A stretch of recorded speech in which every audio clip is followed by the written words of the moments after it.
des statistiques et des études économiques est chargé de la collecte des statistiques du commerce extérieur, mais aussi de leur diffusion. Donc on suit tout le processus de la collecte jusqu'à la diffusion. C'est mettre à disposition de tous les utilisateurs des statistiques détaillées par produit, par pays, avec un croisement le plus fin possible, mais c'est également mettre à disposition des utilisateurs des analyses et des études économiques qui sont susceptibles d'éclairer leur choix. Alors quand une entreprise nous contacte,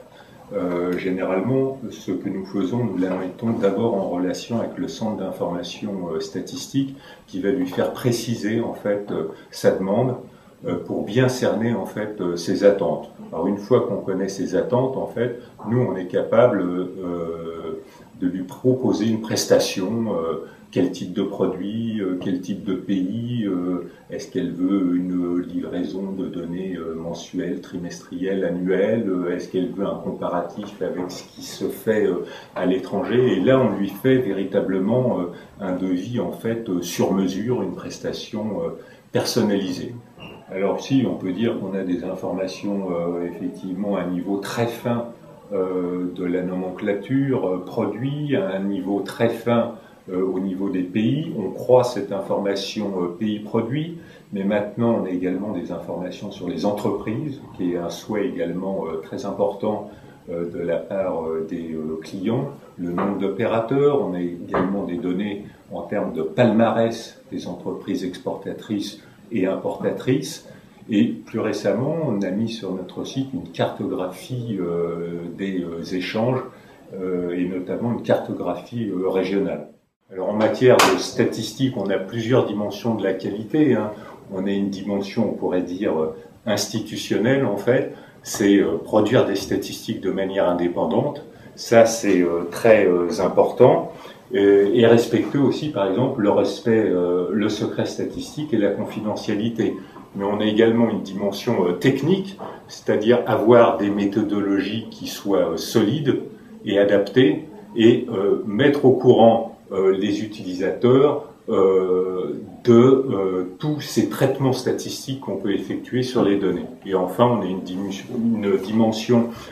concernant la qualité qui est plus une dimension en fait diffusion, c'est-à-dire publier régulièrement les statistiques du commerce extérieur, avoir un calendrier de diffusion et vérifier en permanence que nos produits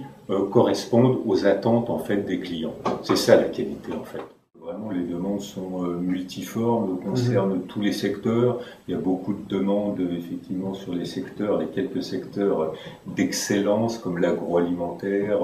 l'aéronautique. Mais il y a aussi beaucoup de demandes sur ce qui ne va pas, sur les secteurs qui sont à l'origine du déficit et du creusement du déficit, que ce soit l'informatique et l'électronique, le textile, que ce soit l'automobile, beaucoup de demandes également, beaucoup de demandes aussi sur certains pays, notamment sur l'émergence de la Chine, dont le poids est croissant dans nos échanges et qui, avec laquelle la Chine, le déficit s'élève, si je me rappelle bien, à environ 27 milliards d'euros en 2011. En 2011,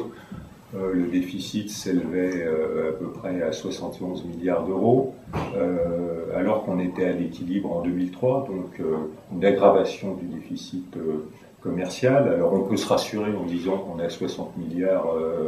de déficit dû à la facture énergétique, mais en même temps on a le solde industriel qui s'est détérioré. Alors tout n'est pas évidemment négatif, on a même quelques points de satisfaction,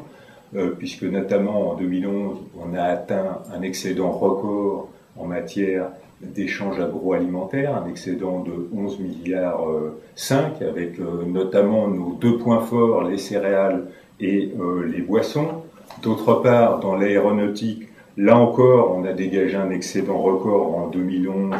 de 18 milliards d'euros. Et autre point fort, les industries du luxe, qui constituent vraiment une des spécialisations de la France et où on arrive grosso modo à peu près toujours à tirer son épingle du jeu.